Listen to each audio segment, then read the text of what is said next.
it's David. You guys all know me. I'm going to do a video on frozen shoulder here.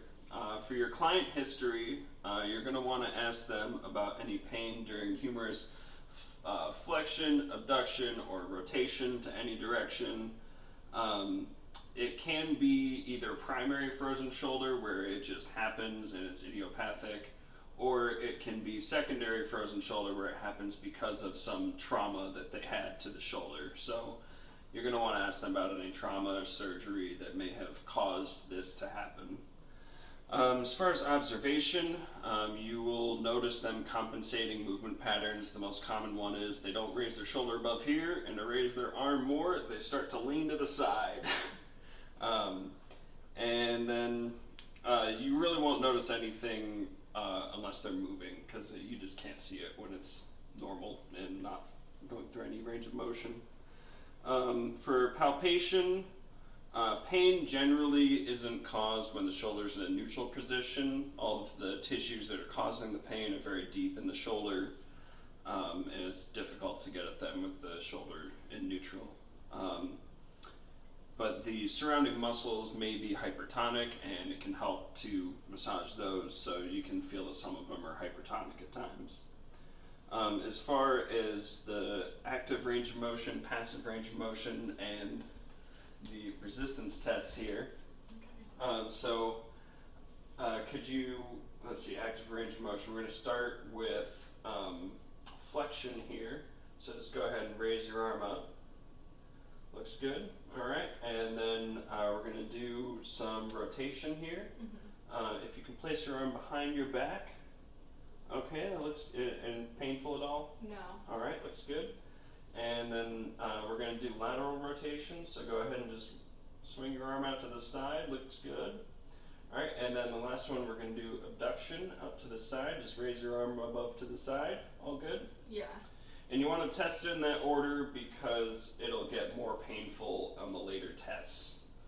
And then I'm just going to run you through the passive ones and see if there's any difference. Generally with the passive ones,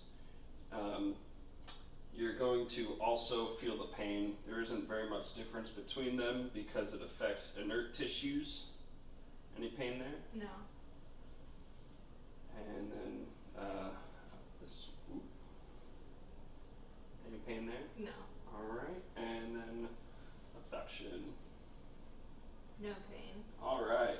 I don't think that you have frozen shoulder, Amy. Thank you. Let's do some resistance tests though, just to be sure. Okay, sounds good. Right.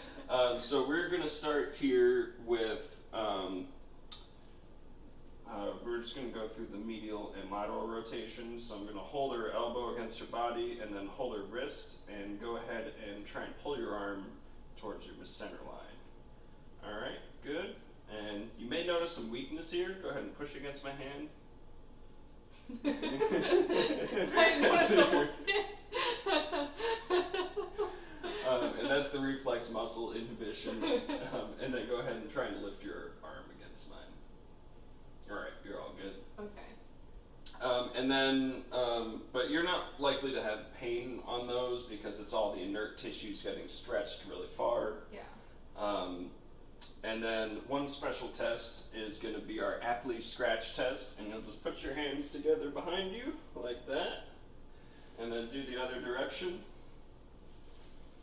And yeah, people with frozen shoulder cannot do that. All right, and that's it on our test here. As far as treatment for what you do, the ultrasound is very helpful in conjunction with massage therapy because it can heat the deeper inert tissues. So it helps with that.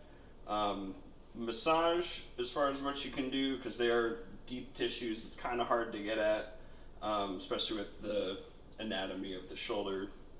You can focus on hypertonicity in the surrounding muscles with gliding, muscle stripping, and static compression, and stretching and gradually increasing their range of motion can help with it. But you want to be very gradual with that and not go beyond their pain threshold.